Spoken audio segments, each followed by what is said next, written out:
Hello, beautiful business-minded people. Welcome po sa ating weekly Facebook Live. And today we have another episode of our Meet My Friend series. And napaka-excited po ako to have all of you here today. So ako po si Mami Negosyo, but just like my coaching clients, students, at saka mentees, you can call me Mami N for short. Ako po ay isang retired na business owner ng medyo marami-rami ng business. Among them, I was a franchisee of Chowking for 18 long years, a licensee of STI College in Zamboanga for 28 years. Owner din kami ng computer repair shops, pension houses, and jewelry stores. And now, dahil retired na ako, naipasa ko na po ang mga businesses ko to my kids. And I am now an author, online business mentor, coach, a speaker, a course, and content creator. Ang mission ko po is to help and guide Filipino women and business owners, kahit na men, to grow their businesses. Actually, marami akong clients na couple. I'd like to help them grow their businesses easier and faster. Kaya po naman meron tayong maraming mga free videos nakikita nyo sa Facebook, sa YouTube, sa TikTok, di ba? At saka mga programs na nito, yung ating Facebook Live. And what makes me really happy is to share with you lahat ng mga lessons na natutunan ko sa aking 40 plus years as a businesswoman para hindi nyo na pagdaanan yung lahat ng mga pain, mga luha ko at saka mga hirap na pinagdaanan ko. And my only wish is for you to no longer have to go through the confusion, the overwhelm, the frustration, and helplessness I went through. Balde-balde po ang luha na iniyak ko. Kaya sana, by sharing the lessons, hindi nyo na to pagdaanan. If you want first dibs pala sa mga lessons na to, why don't you subscribe to our free newsletter at saka starter kit? Para doon sa mga gustong mag-umpisa ng negosyo at saka gustong mag-umpisa to grow their businesses. And I know you would want to sign up sa maminegosyo.com for your free resources, di ba? Libre lang eh. So there are lots of freebies at maminegosyo.com. Okay, I'm so excited to have you join me today because our session is about turning a dream into reality. So, pwede ba yon? Well, pwedeng-pwede. In this day and age, to be starting with practically nothing and growing it into a profitable venture. Mas mabilis na ngayon. So today, we have a special guest. Ako'y tuwan-tuwa sa ating maganda at batang-batang special guest dahil she is just in her 20s, believe it or not. She is a young and successful e-commerce entrepreneur who started her business with only, guess what? 500 pesos. Imagine that. So let's give a warm welcome to my very young friend, Miss Jen Lim. Yay! For having me, Mommy N. It's an honor to be here. Wow. So thank you so much for really joining us today. And your story, Jen, is incredible. Imagine starting an e-commerce business with just 500 pesos and achieving success while you are just in your 20s. It's really, truly fascinating and inspiring. So can you share with our viewers, ano yung inspiration mo? Ano yung nakapag-inspire sa iyo na talagang umpisahan ang business? Talk to Uh, us about it. okay, so back when I was in college, Mommy N, I've always been trying ways to find or earn extra cash alongside my monthly allowance. So, which was very little. I've always liked pretty things. Getting a side hustle would allow me to buy those things. But that was my goal. So, I think that's where it all started. I would go to Ukay on weekends Oh. and handpick stuff that I could sell at a better price, bringing convenience to my customers who didn't have to spend a day at a thrift shop looking for something nice. Graduating from college, fast forward na, nag-corporate life muna ako. I did a little bit of marketing and events for the company. Then, I was just getting basic salary lang. So, from Manila to BGC, every back and forth, Monday to Friday, until one day, I decided to decorate this one dirty old table in my condo unit. Back then, I couldn't afford to replace it. So, I thought of a way to make it a little more presentable just so when I get home, just it doesn't really look sore to my eyes. Until I decided I want a faux fur, yung faux fur na tela, just to cover the old table. So, it's cheaper alternative to replacing the table. I got 1 yard of fabric and put it on top of my table.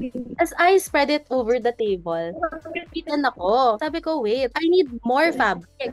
I brought the curiosity online and I searched for a fur fabric. Pero wala akong nahanap, Mommy N. Sabi ko, wait, wala nagbebenta. That fur fabric that I used on top of my table, kinuha ko siya agad and then I tried selling it online. So I got that piece of cloth, like it's no longer mine. It's up for sale na. I posted it online. I created my Instagram page in less than 5 minutes. I thought of a brand name in less than 5 minutes. And then I just started it, Mommy N. My first sale was also during that day. I think I saw the opportunity and I ran with it. Without hesitation, my capital was only 500. Just with that 1 yard of fur fabric, and it started with that yard of fabric. I heard parang you cut it into 4. Was that I'm gonna kwento it in a while. Okay, sorry. Spoiler. So, pakinggan nyo kung paano yun. Yeah. Alright. That's really amazing. No? So, you prove na hindi mo pala kailangan ng napakaraming pera to start a successful business. Dahil 500 lang, basta meron kang nakitang opportunity, wag ka nang maraming overthinking. Wag nang isipin kung ano-ano pa. No? Just go for it. Anyway, libre lang naman ang Instagram, di ba? Sa mga tao na nanonood ngayon, na parang on the fence pa, na hindi makapag-start ng business dahil walang kapital, walang idea, walang kung ano-ano, at sa mga taong having problems with kulang sa puhunan to grow their business. Let's pay attention and learn from Jen, ha? Take notes. Yan. So Jen, what were some of the biggest challenges you faced in the early days, especially starting with such a limited capital? I may say, Mommy, and the biggest challenges are with the limited capital is you need to work extra harder to compensate the lack of monetary aspect in starting a business. Just to cut it short, it was really inventory and opportunity cost. With a 500 peso capital, that could get me just a yard of fabric in one color. Isipin mo, isa lang magiging customer mo doon. You only have one piece. How can you serve other customers? But you know what's funny?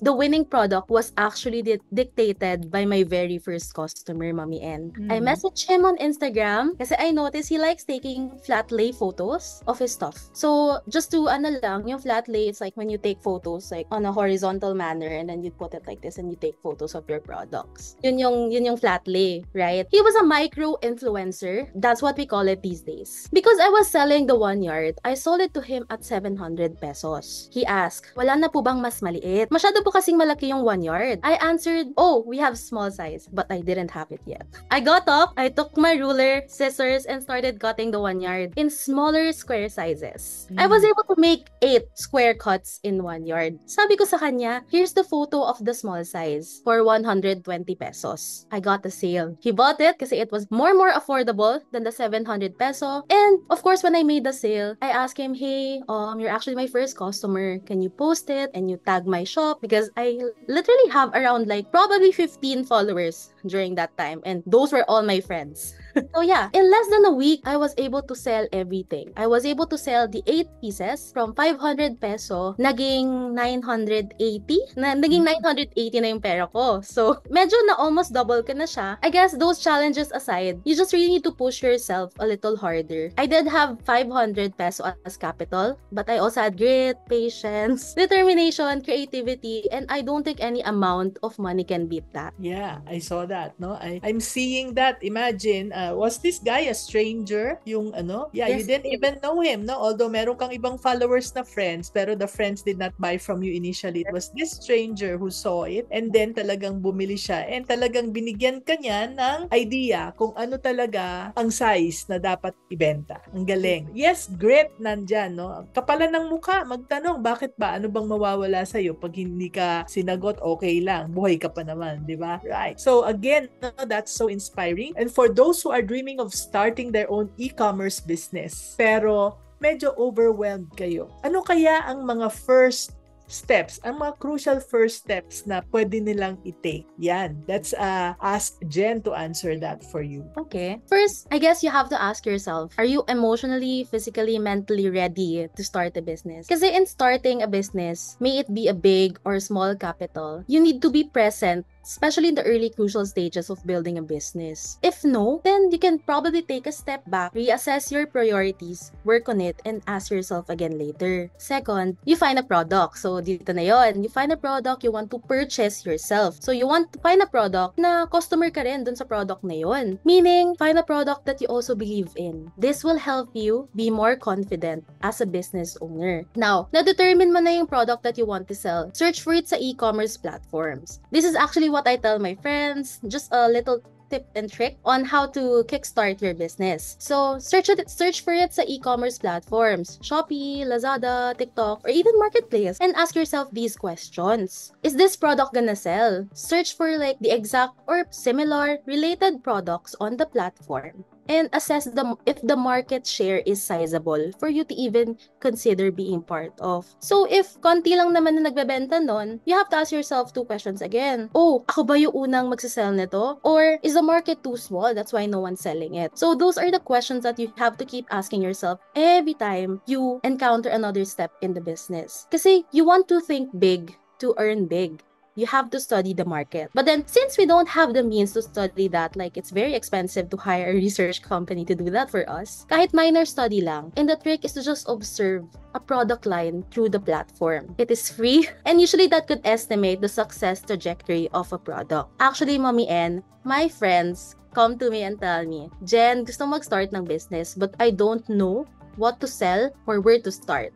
That's usually the questions they ask me. I always tell them, kung wala ka pa maisip, wag mo munang pilitin. But from now on, you have to be more observant around you and treat everything as your potential products, as for a potential business. Which is why for step 2, Mommy N, you have to establish a business mindset first before becoming a business person yourself. Anybody can sell anything, but not everyone can move forward from simply making money to running a business, especially when all they think about is just selling. Thank you for that, no? So, that should clarify it sa ating mga nanonood.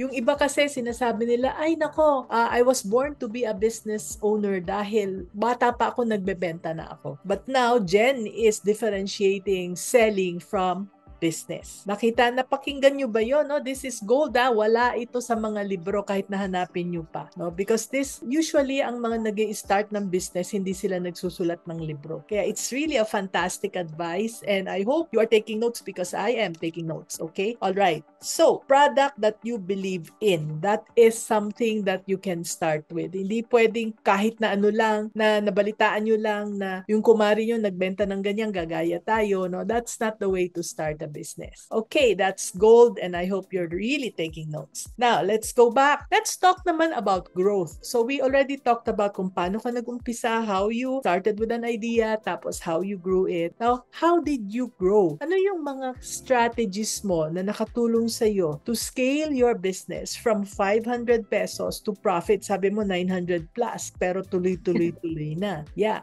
tell us about it. So yeah, remember the 500 to 900 plus profit? I determined a potential product that I can start a business with. So that was it. Yun, yung small square cut. I would just get stocks from my supplier, and pag may order lang ako. So, back then, I had zero inventory. That resulted in me having zero inventory because I would just get a product if my order. Saka lang ako bibili. How did I do it? I listened to my customers. That's really the number one na always kong ginagawa. I listened to my customers. When I was just selling one product, this time, it had different colors na. Ang nang naisip ko lang noon is, my target, okay, I'm gonna sell this product. My target market, it's the micro-influencers who want to take nice photos. Kasi yun yung naging customers ko eh. So, but to be honest, that alone wasn't enough. Just let's face it, like, ilan lang ba ang micro-influencers to make substantial amount of profit? But then again, I just keep going. Just keep on trying to sell it to the micro-influencers because that part worked. But I know one day mauubusan din ako ng micro-influencer buyer. Until one day, a mother approached me sa shop ko. Sabi niya, "Hi, magwa 1-year-old na kasi yung baby ko. Do you have a fur fabric na pwedeng kong picturean with my baby doon para I don't have to go out na and hire a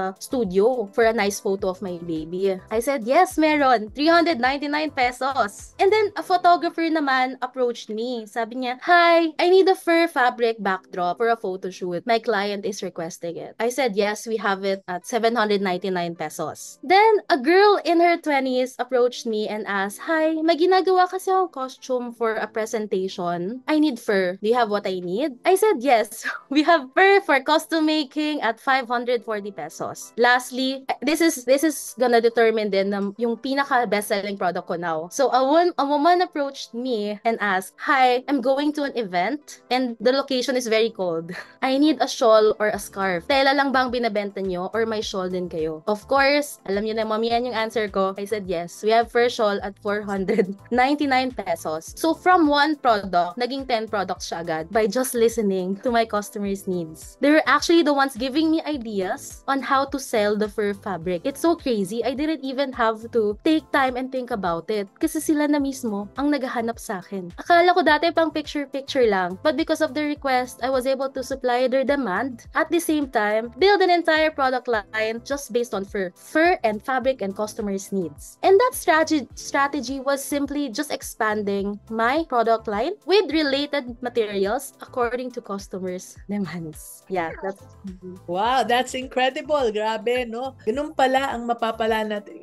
Just imagine, other people would sell something na ready-made na. But Jen was selling something like tela lang, na fur, faux fur. And that fur na yan, na-convert niya into so many things, no? So you really show that with the right approach, especially sa pakikinig sa customer, you will have significant growth. Posible yan at you don't even have to talagang do so much research. Listening is really the best form of research. Tama? Jen, alam ko na ang online world, lahat ng tao gustong pumasok dyan. Kaya yung business sa online, napaka-competitive niyan. At saka ang dami-daming mga gaya-gaya dyan. No? So, ano ang mga sikreto mo? What are your secrets for standing out in that very crowded e-commerce space? I've determined na the industry that I'm in, or at least the line of products that I'm selling. So, it's fabrics, right? So, when you think of a fabric shop, ang iisipin mo, the product photos would be just, okay, print the roll of fabric, tapos yun na, that's it. But that's not what I did. I actually took inspiration from Steve Jobs. This is actually just a common quote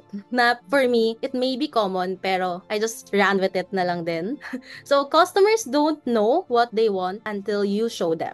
So, I made I made every product as visual as possible with insightful presentation of product enough to make buying my product convenient for my customers. So basically, I'm teaching my customers how to make a sound purchase through the visuals of my products. From visual presentation of sizes, colors, and purpose, where they use it for, and why they need it.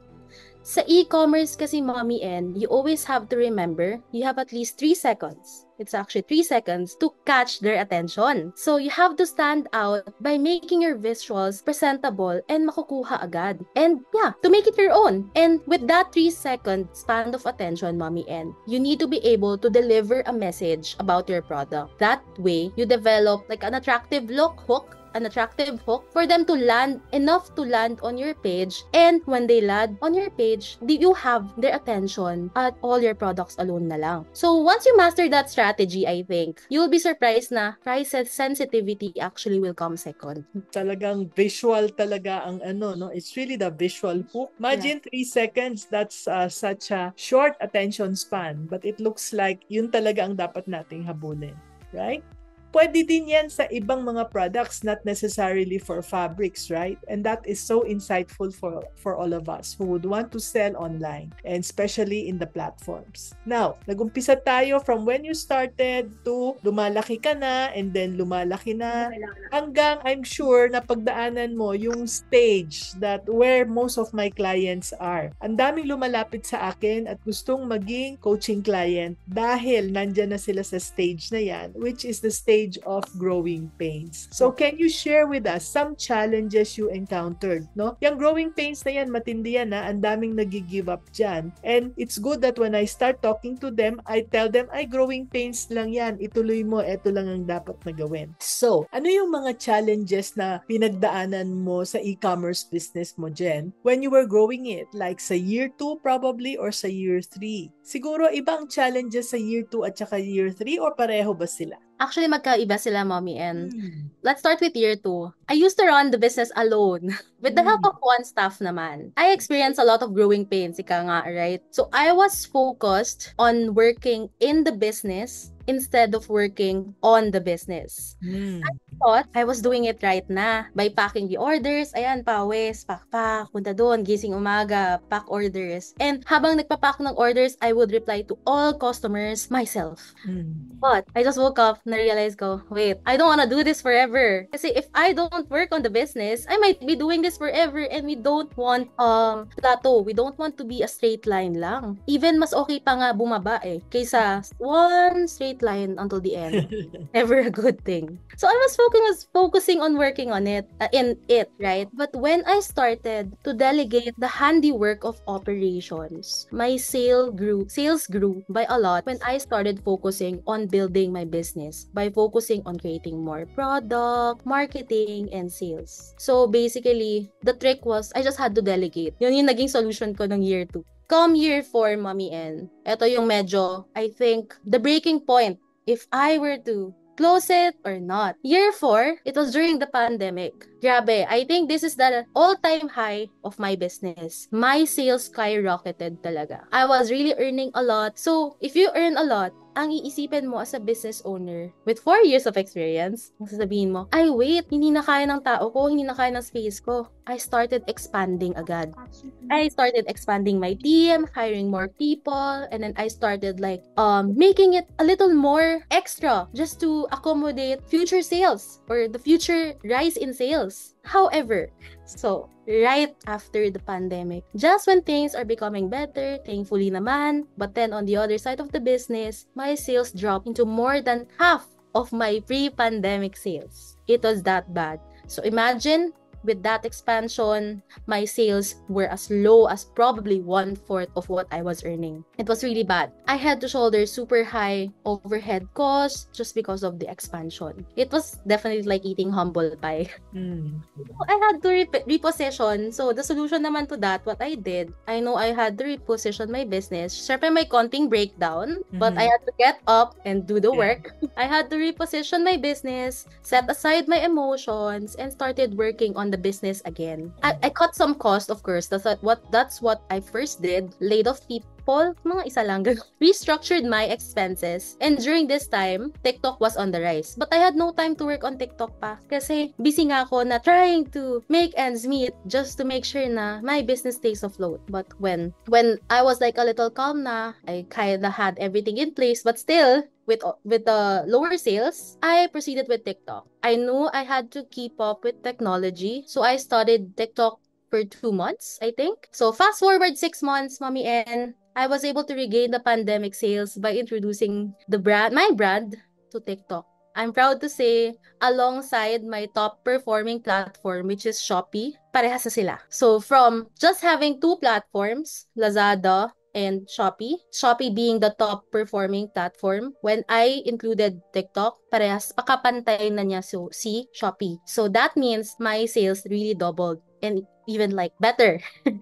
So, not only to say, stay afloat, wala, naging better talaga siya. And it was the tool I needed to grow my business ever by expanding another line or another channel. So basically, naghanap ako saan pa pwede magbenta or nasan lahat yung mga tao ngayon. They're probably not on Shopee already. So I realized some of them migrated or probably TikTok earned more users. Yeah.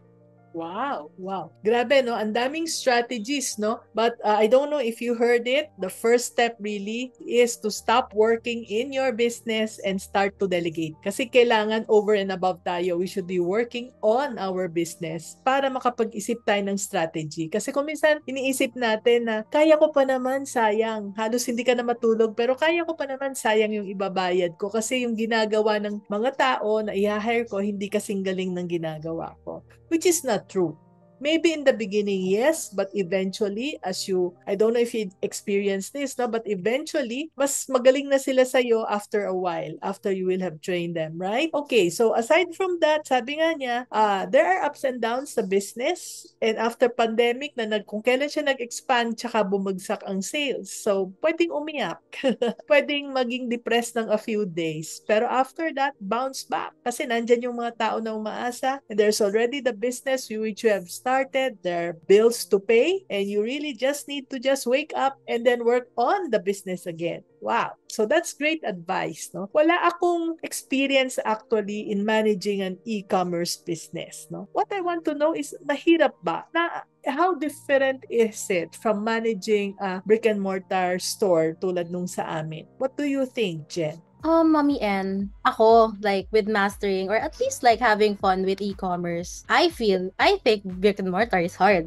So I think they're equally hard naman. It is a different distribution channel after all. But e-commerce, I think, is ever changing just because it is what we're dealing right now. So with e-commerce, when you need to buy something with just one click, you are presented with choices. Choices with different prices from different shops in one frame. So basically, shopping at a convenience. Online, you are fighting for your customers' attention with a single product. So when I search, say, I want a water bottle, when I want a water bottle, lalabas lahat ng different water bottles, and your brand has to fight for that single product of water bottle if kukunin ko ba yun. While for brick and mortar, Mommy N, you are fighting for foot traffic, storefront visibility, and shelf space. Not all products work for e-commerce the same way as not all products may sell at a brick and mortar store as much as how it is being sold online. Customer experience are also different. Both distribution channels naman, iba. So, sa brick and mortar, you can enjoy like shopping and then after nun kain kayo. Well, sa online, pwede ka naman makatulog while shopping. So, what I see, parang ang pinaka-brief explanation ko for this is a brick and mortar's display window plays a role sa store's foot traffic, right? Right. Ang version ng display window ng e-commerce are actually the product results when a customer searches for a product. So, medyo malayo, diba? Kasi sa storefront, as a display window, kita mo na yung new collection or whatever. But then sa e-commerce, the way for customers to land on your page is through the products na they would find if they search for your product. So, right. The product display of a brand determines the number of clicks it can get for the customers to land on your page. So, yun na yung equivalent nun sa store, yun na yung display window. So for me, just to wrap it all up, the common denominator actually, just to make you feel good na, oh, we're just the same after all. The common denominator between a brick and mortar and e-commerce is just really establishing a strong branding offline and online. That's really just it. So parehong may branding, no? At parehong napaka-importante. Amazing how you compared and contrasted online and brick and mortar businesses. So, I hope you got it, ladies and gentlemen, no? So, tingnan nyo ha. So, si Jen is at a very young age, she has already accomplished so much. So, Jen, dami mo nang nagawa, no? Wala ka pang 30. So, what are your future plans for your business? I am interested in how a young woman like you thinks. So, ano yung mga plano mo and ano yung ultimate vision mo sa impact nitong negosyo mo to maybe to your community, to the people who support you, or to maybe to the whole world? What do you think? So, I will still keep on creating products from my fabric based on customers' demands and needs kasi that really work and I believe it is still working now. I have made myself clear naman na my business is retail, textile, or selling fabrics. My future plans are actually, believe it or not, Mommy N, building related businesses that support businesses. or my other businesses. So actually recently, Mommy, and I think just last month, I launched a new brand. It's called Posh Wow. Label. Yeah, so it is a finished product initiative of the mother brand, which is my brand. It's Fo. My first business will earn money from Posh. Why? Kasi si Posh mag-order ng tela. Galing dun sa isang business ko. So not only Posh will get the best price, its Fo will also benefit. So parang nagkaroon na siya ng client. And it's also me again. So, in the long run, I see myself building a multiple e-commerce brand supported by my strong backend. Kasi with years of experience, na-realize ko na kaya ko na mag-create ng bago. And note, Mommy Enna, it took me 6 years to create another business. Because I had to really work on the back end side of things. Maybe that's just a tip also, na parang wag padalos-dalos na porket okay na to, iwan mo na. So that really took me a good 6 years. So now na finally releasing another brand, for me it's time. It's really time. And at the end of the day, related products naman sila and they help support each other. So, and for my 500 peso e-commerce business, I have plans on bringing it offline by extending my further service to B2B opportunities. So yeah, B2B opportunities. And eto, next year plan na to, sana walang gumaya, joke lang. Itspo will enter the wedding industry as well. So, those are the plans naman na medyo halata naman sa trajectory ng fabric ko. So, there's still a lot of growth to my business, but I will still play it by the ear. Kasi at the end of the day, I will still do what I do best. Listening to my customers, Mommy N, and creating a product of what they ask for. Yan. Thank you so much. That's very inspiring. And of course, ang daming nanonood sa atin ngayon, no? So, para sa mga gustong mag-start, just people like you, no? People in their teens, people in their 20s, these aspiring young entrepreneurs, especially yung takot pang mag-umpisa, what would be one piece of advice? Although ang dami mo nang nakwento, ano yung pinaka-top or one piece of advice na pwede mong ibigay sa kanila? I guess, Mommy N, we go back to my first statement. Establish an entrepreneurial mindset first before becoming a business person yourself. Start seeing the world through the lens of an entrepreneur. And the best time to do business is now, and it is only waiting for you. Wow, yes. Nandyan lang yan, ano? Kasi kung sasabihin nyo, ang dami-dami ng taong nagne-negosyo, ano pa bang papasukan mo? Nandyan lang yan. Sometimes it's just right in front of your nose dahil you take it for granted because it's so familiar that you don't think that it is a business opportunity. So thank you so much, Jen. And we would like to go to the Q&A from our audience. But before we go there, would you like to show us some of your products and tell us about your product line para magkaroon ng idea? Meron ka bang ready dyan? Meron. Sige. Pakita mo naman kasi people are visual. Yeah, I know. That's why I'm ready. Even if you are naka-blur ang background. Let's see. Makita kaya? Kita ba? Oo, kita. Medyo hirap. Sige, wait, Mommy N. I will under it muna. Is it okay? Sure. Yan. So, this is actually my tagline. Naka-mirror ba siya? So, yan. Hindi, So, ayos. based on my customers' needs, I created them a fur pillow. Yeah. Wow, I love that.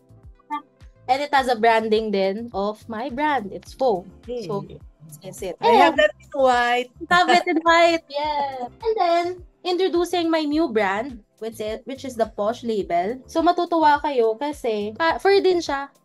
So, pouch. It's a fur pouch. Yeah, it's a fur pouch. So, kung manonotice nyo, wala, pare-parehas lang. But then, I will now serve to different customers na.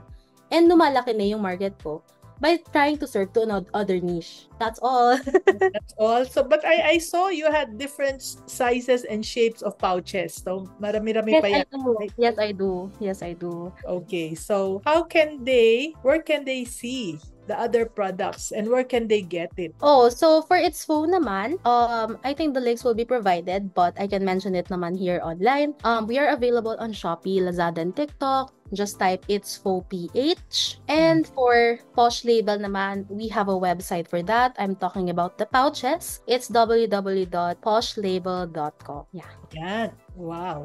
Okay, so thank you so much. Now, tingnan na natin ang mga questions sa Zoom at sa FB. Medyo napasilip ako at nakita ko yung aking mentor na si Jomar Hilario, who will be our guest sometime next year. Sabi niya, how do you get an entrepreneurial mindset? So first, ang Tingnan pinaka... natin doon. I joke. Is it my turn to answer? Yes. Okay. How do you get an entrepreneurial mindset? How long does that take? How long did you take to transform from old mindset to entrepreneurial mindset? And what would be a good first step for newbies? Old employees, failed business owners. One try lang, tapos nag-give up na. Yan. Yun yung complete na question. Okay, mahaba Mahaba. Sige, I'll try to answer as much as I can based on that question.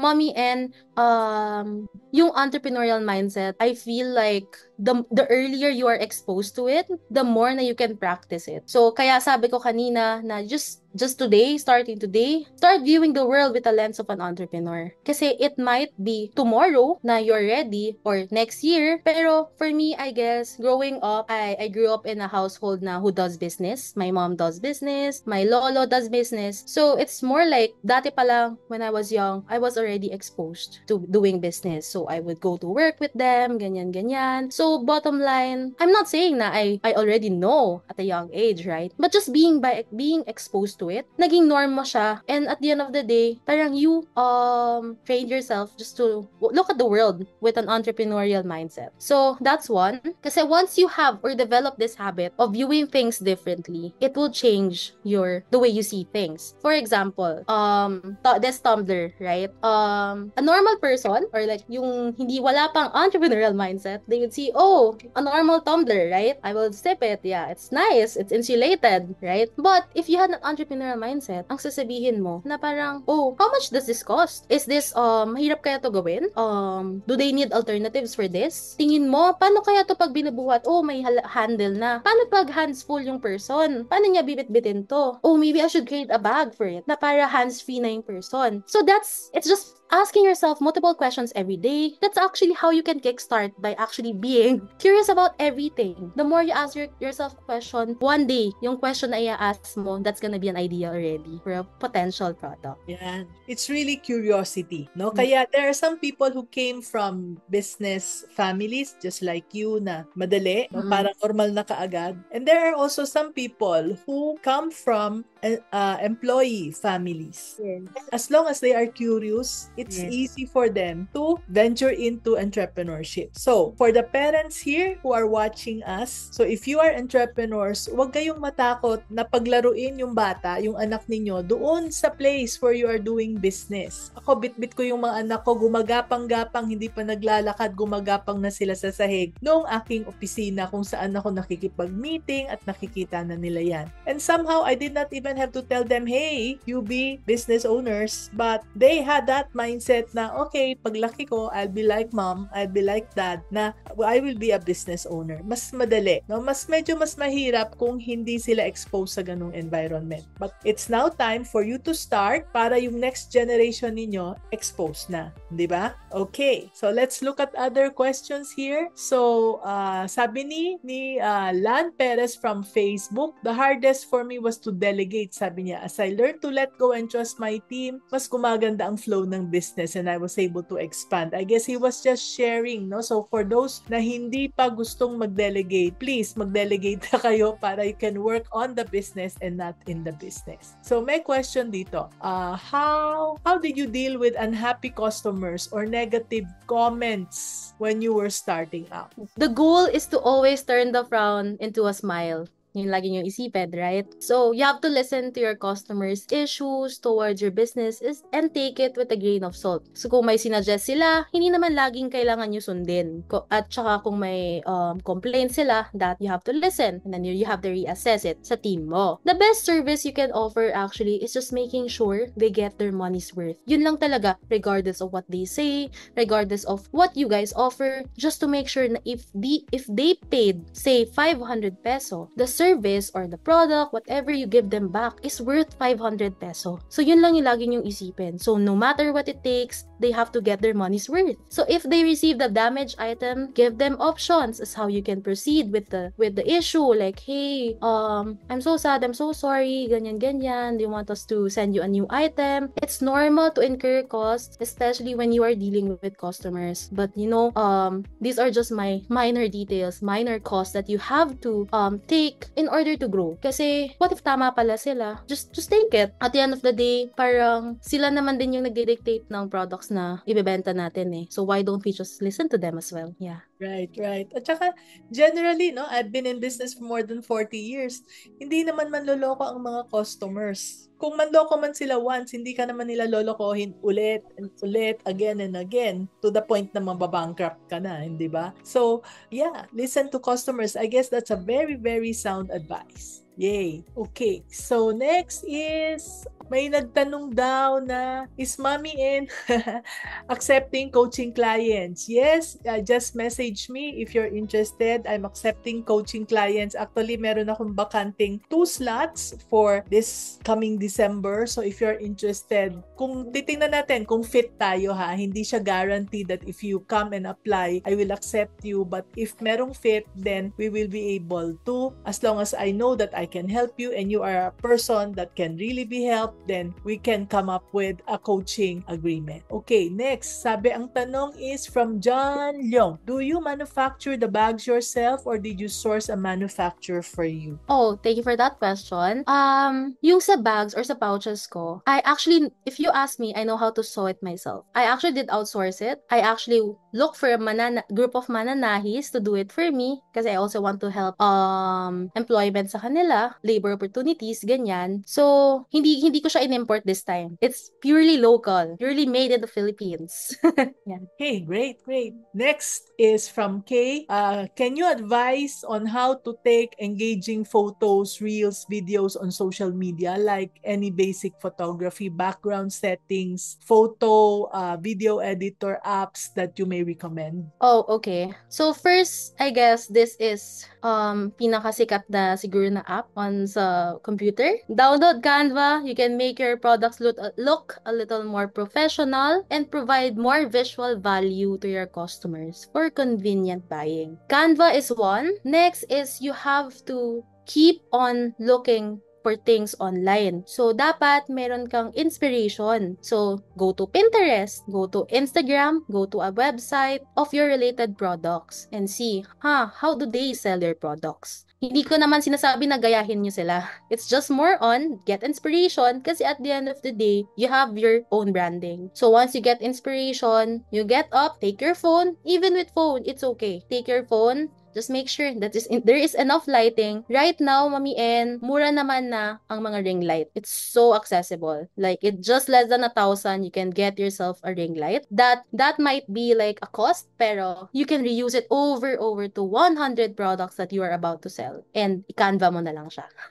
Okay, thank you for that. No, sana nasagot ka. Okay, next is from FB, Jomelyn Pascua Braga.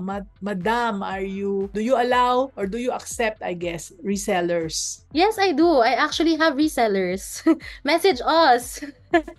Just message Jen. Alam mo na kung saan siya hahanapin. So, from Dante Cortesa, sa Sir Dante sa Facebook. A new resto owner shared to me lately he does everything because he had bad experience. After training people, they just leave and work for others because of high pay. How do you handle this? Nangyari ba sa'yo yan, Jen? Oo naman. Kasi, I'm proud to say, Mommy N, yung mga employees ko, 7 years na, 6 years, ganyan. So, tinatry ko silang i-maintain. So, I think what kulang dun sa restaurant or an owner is employee retention. So, kamusta ba yung benepisyo nila? Kamusta ba baka lagi ba silang overtime? So, there's really underlying reasons why employees would quit. Kasi if they are happy, they would stay. Kasi, hindi naman yan like when they entered your business after I get training, magre-resign ako agad. Hindi naman yan eh. They would enter your business, they would apply for your biggest business because they need a job and they want to be in the restaurant industry. So I think it's more on, the problem is really in the employee retention. So you have to find ways, understand, tanungin mo every time they leave, bakit ka po aalis? Ganyan, ganyan, ganyan. Mabababa yung sahod. So there's really a lot of factors, Mami N. But at the end of the day, if we listen to our customers, we also have to listen to our employees. Yeah, I like that, no? I totally resonate with what you said, no? Kasi hindi ko rin, kasi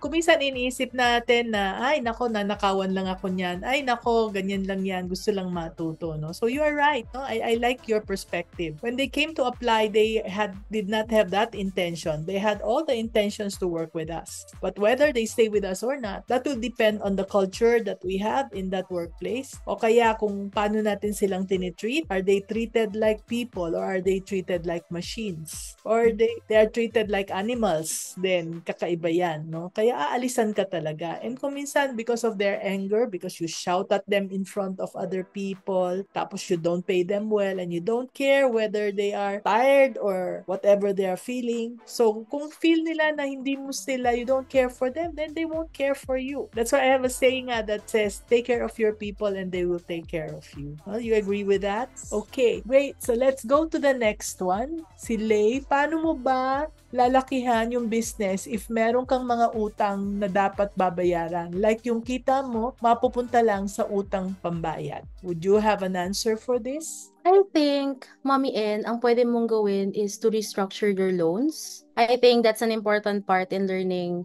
how to, kasi kung nagbe-business ka, tapos binabayaran mo lang yung utang mo, then, paano mo siya maikot, right? That's the problem. If I were to do it, I don't know if this will work for everyone. If I were to do it, Mommy N, I would restructure my loan. Titingnan ko, saan ba ako mas magbi-bleed? Kausapin ko yung mga inutangan ko muna na, kasi sayang yung pagpapaikot eh. The goal is to ikot. And then again, ang next question ko sa'yo. Ang question ko sa'yo, Lay, is, gaano ba to kalaki? Mag-i-incur ba to? Sobra ba tong interest na to? Kasi if sobra tong interest na to, why did it have to come to this? Didn't you separate personal to business? Kasi if that is a supplier issue, then maybe you can talk to your supplier. If that is something personal, restructure your loans. If your loan is personal, then make sure na your business is not being affected. So basically, find ways na lang muna to pay for your personal utang, and then sa business, please just keep it going. Kasi at the end of the day, that is not your money yet.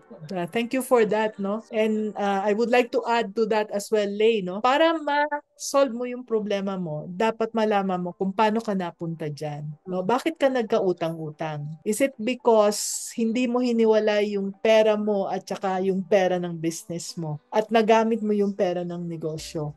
If that is the case, then just do the opposite. Start separating your own money from the business money. Tapos another thing that you can do is to find out, okay, eto yung sa lahat ng inutangan mo, merong mga 5-6 dyan, merong mga mas mataas pa sa 5-6. Ang una mong babayaran talaga is yung pinakamataas na interest, kahit na maliit lang yung amount. Hindi sa amount, kundi sa interest rate. Sa rate ka magfo-focus kasi yun ang kakain sa'yo kahit na maliit. No? So, may strategy dyan. No?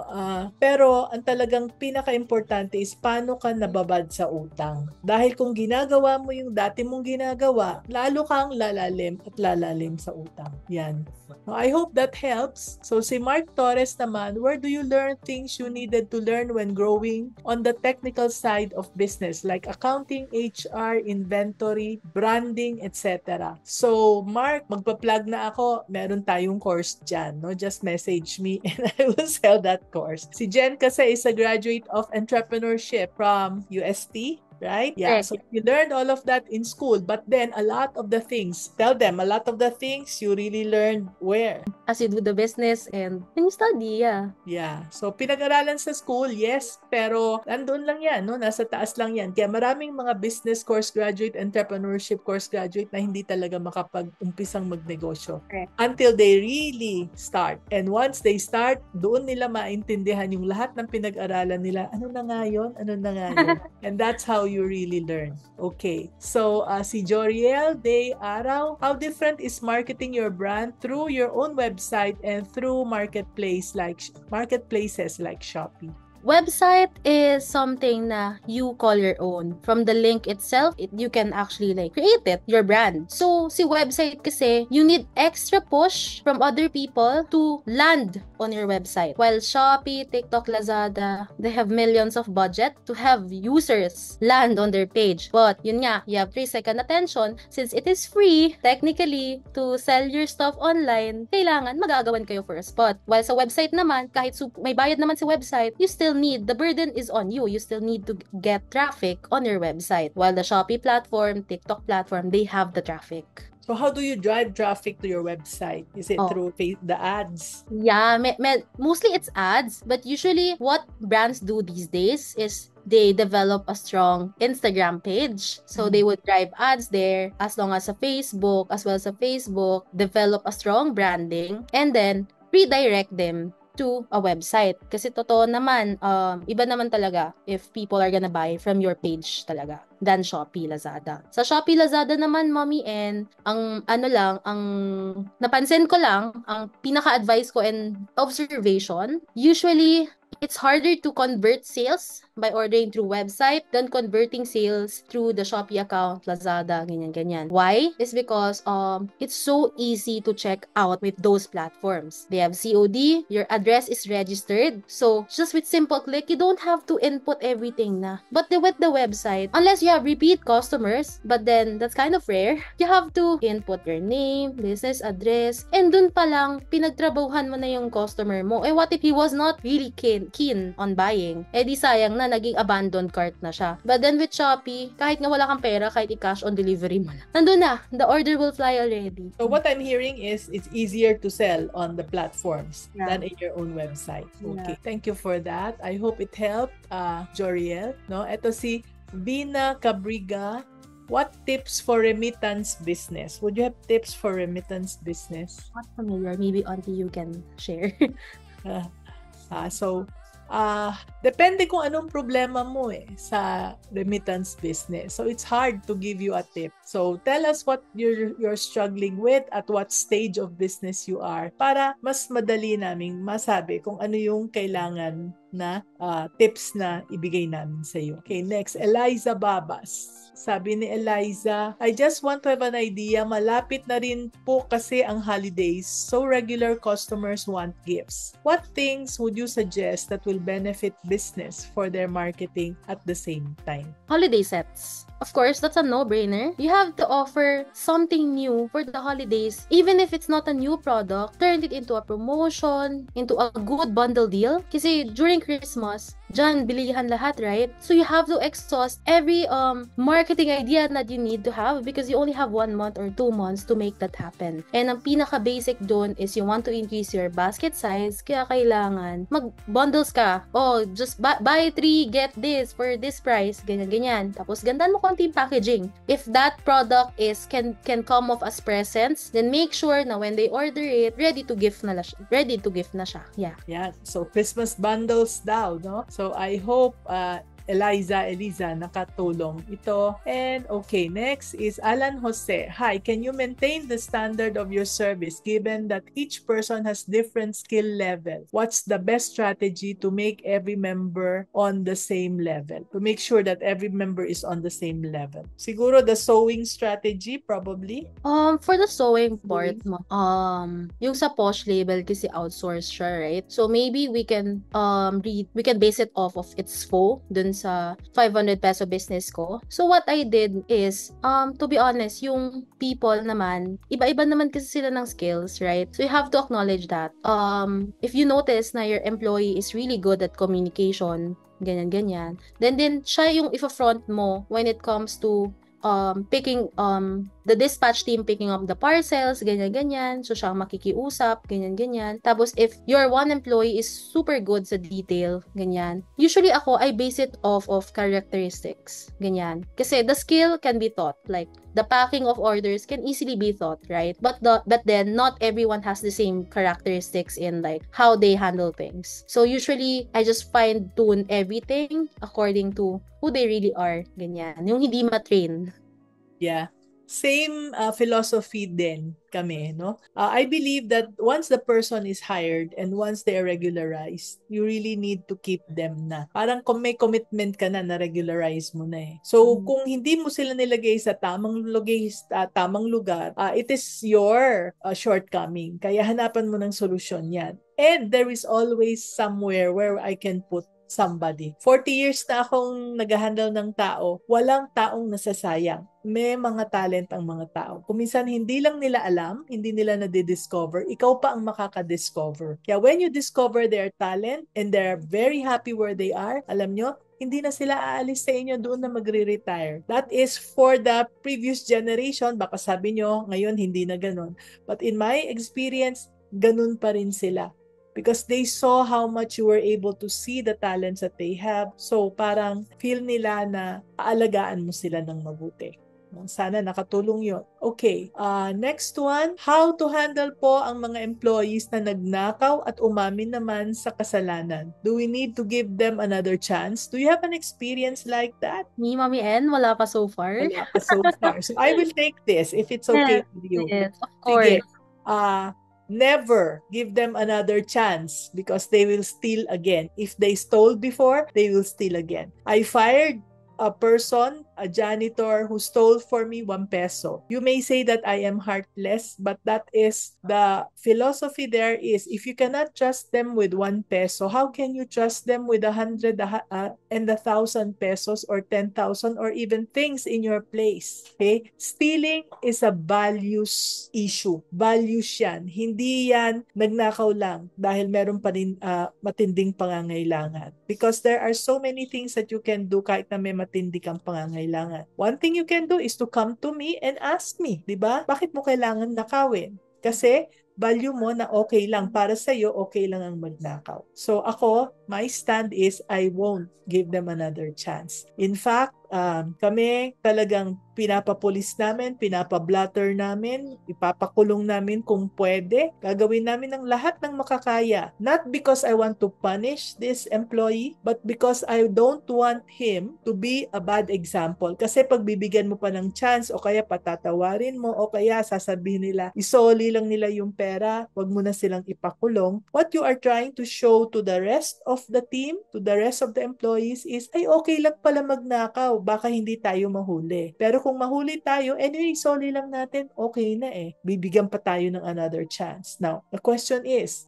that the message you want to teach your people? Kasi pag yan ang message na pinakita mo sa kanila dahil dito sa isang tao, sinira mo sila. Sinira mo yung future nila dahil matututo silang magnakaw. So, I will not get angry of the person who stole. I will understand why he stole. I will even be compassionate. I will forgive him. But then he has to be punished according to the rules and regulations for the protection of the bigger whole. Siya nga, hindi nga niya inisip yung iba. Pag ninakawan ka niya, pag mabankrupt ka, anong mangyayari sa business mo? Anong mangyayari sa mga employees na to? Did he even think about them? He did not. So why will you sacrifice these good people for him? So that is my take on that. You might not agree, but that has been what has been working for me. Of course, hindi mo rin din basta-basta na ipapunish, no? So you need to follow due process. And there is a due process for that para hindi kayo madole. Next is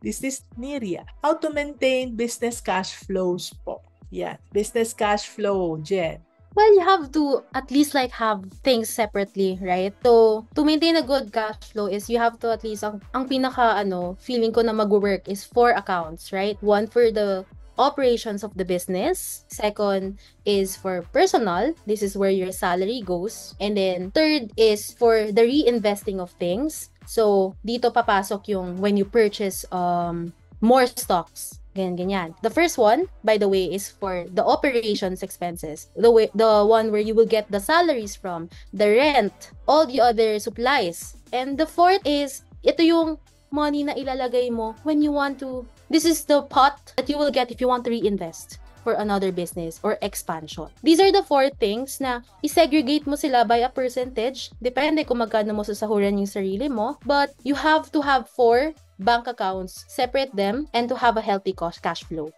So I hope that helped, no? Okay.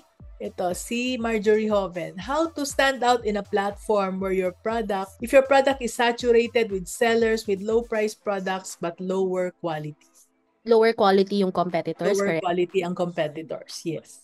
So you need to establish a good branding. So even though you share the same quality, but if you have better branding and better customer service offer, then you will stand out agad. As I was saying kanina sa talk ko, na visual representation is very, very important. So you have to make sure na in 3 seconds you're able to get their attention. Kasi those competitors who have poor quality probably have similar photos. Doon pa lang isipin mo, oh, how do I stand out? Make your photo different. If you make your photo different, mapapansin na, ay, kakaiba to, baka mas okay tong quality na to. Ang pinaka-obvious na nangyayari is, sellers get their products from China suppliers. So example, just a stock photo of the product. So if you wanna stand out, photo shoot mo sa sarili mo with your phone, then Canva mo lang, and then gawin mo siyang very visual na ma-attract agad na, ito mukhang better quality. Ganon. I hope it helped. Okay, next. How to handle daw bogus buyers. Ano ba tong bogus buyers? Bogus buyers on Mommy N, yun yung parang sabi nila kukunin nila, tapos hindi naman nila kukunin. Parang ganon. They say that they will pay for it. They will probably order large sums of orders. And then, they will just leave. Parang i-ghost ka nila, Mommy N. Ganon. So, sa bogus buyers naman, do you apply like this rule na parang, payment first before ordering? So, if feeling ko na experience yung bogus buyers during pre-order, kasi 'di ba, if pre-order, magsasabi sila na they will order, tapos when the stocks arrive, they won't respond to you na. So you always have to put monetary value every time you address these things. So for bogus buyers, yung trick lang dyan is to sweep them away by asking for down payment. Down payment, payment first, no reservation, no fee, no reservation if no payment. It's always payment first, especially when you established a good brand, a good trusting brand that customers already trust you. You have that liberty to demand that to your customers, because at the end of the day, sila ang kailangan mag-prove sa'yo na they are real buyers. So they have to pay. So, ang Dennis qualified, sabi COD tapos hindi na nire-receive. Is if this is through Shopee, Lazada, TikTok, Mommy N, nangyayari niyan sa akin. Nangyayari din yan sa akin. I experienced that a lot. But how can you detect if the person is COD or not? If the person is a bogus buyer or not? Ang ginagawa ko na lang, Mommy N, kasi since it really happens to small brands, big brands, whatever brand it is, pag COD, it really happens. Sometimes, nababalik talaga yung order sa'yo. So, what you have to do, your costings have to be enough lang para dapat meron kang contingency budget every month for these things. Kasi ang bad dun sa pag-return ng product is, what if when the product gets back to you, it's already broken, ruined? So, by having a contingency budget every month, you get to set aside a particular money na you would assume na, I have, example, 5,000. This 5,000 goes to all the damages, blah, blah, blah. And it will still keep your business afloat. But then, if this month naman, hindi umabot sa 5K, edi parang may free 4K ka for the next month or something like that. So yeah, contingency budget. Yeah, so part of the expenses na in doing business, ano. So, curious lang ako, hindi ito tinanong, pero usually sa industry ba, ano yung percentage ng may mga bogus buyers na ganyan? Is this really big, considerably, talagang pahihirapan ka ba talaga nito? Mommy and I can say they have a percentage of share talaga. So, if you have 100 orders, say 100 orders today, i-expect mo na 90% lang doon yung success rate nung orders na yun. So, 10% of it will either come back to you, ganyan, or hindi tatanggapin ng customer. You have to really set aside. It's really normal. Kaya the goal is always to have more orders para yung percentage na mas lalaki at mas lalaki. Pero, mas malaki naman yung orders mo. Ganun talaga siya, Mommy N. And the way to address it is, kung tatanggalin mo naman yung COD, wala masyadong bibili. Kasi, we Pinoy, gusto natin na mag-order, okay, darating naman na yung money ko sa katapusan. Siguro pag in-order ko to ngayon, 11 na ngayon, or November 12 na ngayon, baka darating na to by 15, may pera na ako. Yun yung minsan thinking nila sa cash on delivery na they have money coming. That's one of the reasons why. Yeah, tapos wala.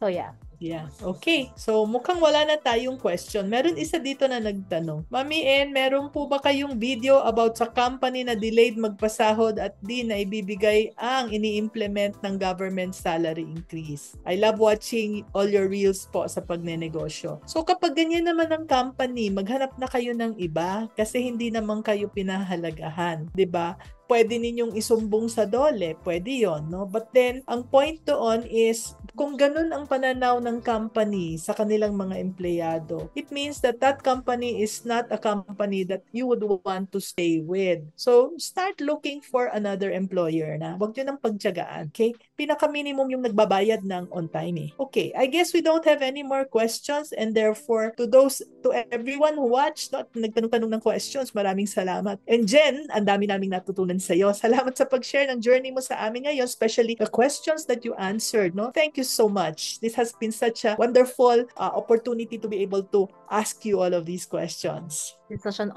honor, Mommy N. This is my dream to be part of this live. Thank you so much. Okay. Napaka-valuable ng na-share mo today, especially for all the young aspiring entrepreneurs at kahit na hindi masyadong young. Okay. So, but before we let you go, Jen, do you have any parting words for our audience? So yeah, guys, thank you for watching naman, and I hope you did learn a lot. But then, if you want to take a takeaway from this, ang pinaka-advice ko lang is the moment you end this call, view the world differently, view the world in the lens of an entrepreneur. That's it. That's all my advice. Yan.